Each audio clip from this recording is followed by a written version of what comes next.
আসসালামু আলাইকুম সবাইকে।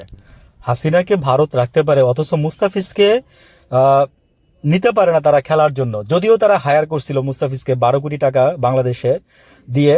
তো এখন আবার তারা কি করছে সেটা হচ্ছে, এটা তো পুরনো খবর। তো নতুন খবর যেটা হচ্ছে, তারা এখন আবার মুস্তাফিজকে চাচ্ছে।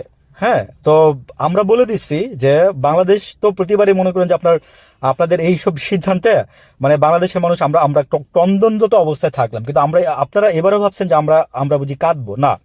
আমরা ক্রন্দনরত অবস্থায় এবার নাই। আমরা এবার আপনাদেরকে জবাব দিচ্ছি। আর এটার অ্যাপ্রিসিয়েশন আমি দিচ্ছি আমাদের ক্রিয়া উপদেষ্টা আপনার আসিফ নজরুল সাহেবকে। ভাই, খারাপ কাজ করবেন খারাপ কথা বলবো, ভালো কাজ করবেন ভালো কাজ, ভালো অ্যাপ্রিসিয়েশন দিব আপনাদেরকে। তো হাসিনাকে ভারত রাখতে পারে নাই, অথচ রাখতে পারে, অথচ মুস্তাফিজকে দিয়ে তারা খেলাইতে পারে না। বুঝছেন, এরকম ধরনের পোস্ট তো অনেক আসছে। তো এর মধ্যে আরেকটা জিনিস সেটা হচ্ছে, আমি আপনাকে বলি, পাকিস্তান পাকিস্তান তার প্রতিক্রিয়া জানাইছে, এবং পাকিস্তান মুস্তাফিজকে দিয়ে তারা তাদের টিমে নিয়ে খেলাবে, এই ধরনের একটা কথা আমি শুনছি, বা সত্যি হবে। এখন আমাদের যে কুদ্দুস বয়াতি আছে, সে বলছে যে আপনার ভারত কিছুদিন পরে খেলার জন্য কাউকেই পাবে না, কোনো দেশকেই কাছে পাবে না। আইপিএল বলেন, বিপিএল বলেন, এগুলো খেলার জন্য কোনো দেশকেই পাবে না। তারা নিজেরা খেলবে। মানে আমি এই জন্য একটা ভিডিওতে আমি বলছিলাম যে ছি ছি লজ্জা। হ্যাঁ, ছি ছি লজ্জা ভারত, যে আপনাদের জন্য যে ইভেন দেখেন, মানে আবার আপনারা আসছেন মুস্তাফিজকে নেওয়ার জন্য, এত যে যখন আলোড়ন মানে আলোচনা যখন শুরু হয়ে গেল, তখন আবার আপনারা মুস্তাফিজকে নিতে আসছেন। এই নিউজটা হয়তো অনেকেই জানেন না। তো আমি এই জন্যই বললাম যে আসলে আপনাদের লজ্জা নাই।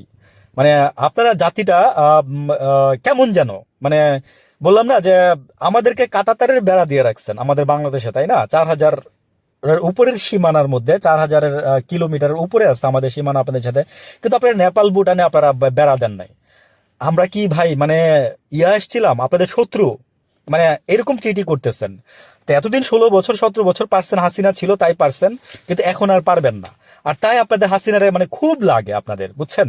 তো এই জন্যই বললাম যে হাসিনারে রাখতে পারেন, অথচ আপনারা ইয়াকে ফেরত দিতে পারবেন না। আমি আরেকটা কথা এখানে কোট করে দেই, সেটা হচ্ছে যে কার কথা থেকে কোট করলাম সেটা পরে বলবো, বা এখানে বলতে চাচ্ছি না।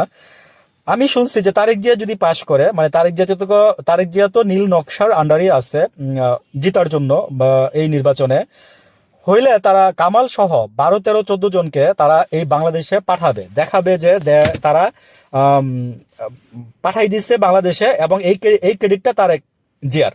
মানে তারেক জিয়া নির্বাচনে জয় হওয়ার পরে তারেক জিয়া এই কাজটা করছে। এটা আমি একটা অ্যাডভান্স একটা নিউজ আপনাদের দিলাম।